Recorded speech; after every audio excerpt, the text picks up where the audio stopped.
Oke, part yang berikutnya adalah bagaimana menyusun proposal penelitian. Nah, di sini saya buatkan template untuk menyusun proposal penelitian, khususnya penelitian terkait keuangan dan investasi. Kita buat template yang tujuannya adalah supaya proposal ini menjadi proposal yang cukup padat, singkat, tapi mampu memaparkan tujuan dari penelitian ini, mampu menggambarkan proposal penelitian ini. Jadi strukturnya seperti ini, nanti teman-teman bisa silakan dibuat. Yang pertama adalah yang pasti adalah judul ya, judul penelitian. Silakan dibuat judul penelitian sesuai dengan yang kemarin sudah disepakati. Kemudian ringkasan. Ringkasan di sini mungkin lebih seperti abstrak strukturnya. Jadi sampaikan di sana poin intinya apa, kemudian tujuan dari penelitian ini apa, metodenya apa, kemudian juga kemungkinan dugaan temuannya apa. Itu dalam ringkasan. Maksimal 100 kata. Kemudian nanti berikan kata kunci minimal 5 kata ya, maksimal 5 kata. Kemudian part yang berikutnya adalah latar belakang. Nah, kita juga sudah pernah bahas latar belakang itu isinya apa. Intinya latar belakang di sini silakan disusun tidak lebih dari 500 kata. Terdiri dari yang pertama adalah latar belakang dan permasalahan yang akan diteliti, yaitu dengan memaparkan gap antara idealita dan realita, dilengkapi dengan data-data pendukung terkait permasalahan penelitian. Jadi silakan data-data yang kemarin mungkin sudah dicari, data-datanya dari sumber-sumber tersebut silakan dicantumkan dalam memaparkan gap antara idealita dan realita. Kemudian setelah dipaparkan gapnya, maka paparkan urgensi penelitiannya apa, kenapa penting sih penelitian ini dilakukan. Kemudian yang berikutnya adalah research gap. Jadi teman-teman sudah melakukan literatur review, sudah membaca penelitian-penelitian terkait yang sudah dilakukan, pasti di situ akan menemukan yang namanya research gap.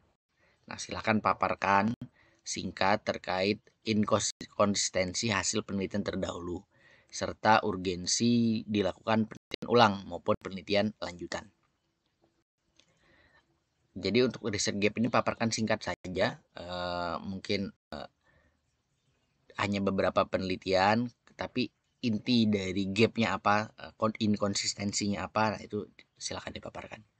Kemudian bagian terakhir dari latar belakang masalah adalah goalnya. Jadi ketika sudah jelas gapnya apa, kemudian urgensi penelitiannya apa, riset gapnya apa, maka muncullah rumusan masalah. Rumusan masalah itu berbentuk pertanyaan ya, pertanyaan penelitian. Jadi kita tuh ingin mencari jawaban atas apa gitu. Nah, itu adalah rumusan masalah. Kemudian tujuan penelitian adalah untuk menjawab rumusan masalah. Jadi silakan disesuaikan untuk narasinya. Ini latar belakang. Kemudian setelah latar belakang, part yang berikutnya adalah tinjauan pustaka. Ingat di sini tidak boleh lebih dari 1000 kata, jadi silakan singkat saja. Yang pertama adalah penelitian terdahulu. Silakan paparkan penelitian terdahulu, minimal 10 artikel jurnal. Paparkan secara singkat. Jurnal itu poin penelitiannya apa, kemudian metodologi yang digunakan apa, temuannya apa. Kemudian nanti di akhir penelitian terdahulu ini silakan paparkan secara menyeluruh perbedaan penelitian-penelitian terdahulu ini apa dengan penelitian ini, kesamaannya apa, kemudian keunggulan dari penelitian yang akan dilaksanakan dibanding penelitian terdahulu. Ini nanti ada kaitannya ya sebenarnya dengan riset gap yang tadi di latar belakang masalah. Kemudian kerangka teori, silakan teman-teman rangkai, susun kerangka teoritis sebagai bekal dalam sebelum melakukan penelitian. Jadi untuk kerangka teori dalam proposal ini mungkin dibuat padat saja, tapi yang paling penting adalah kerangkanya lengkap.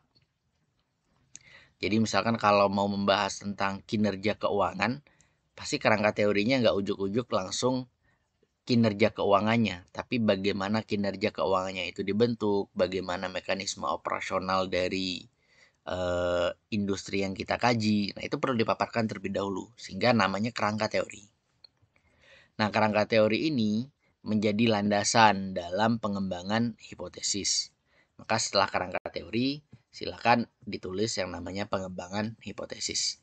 Jadi hipotesis adalah dugaan sementara. Jadi setelah kita membaca penelitian terdahulu, setelah kita menyusun kerangka teori, maka harapannya kita sudah punya gambaran tentang jawaban dari penelitian kita atau hipotesis dari penelitian kita. Silakan paparkan singkat.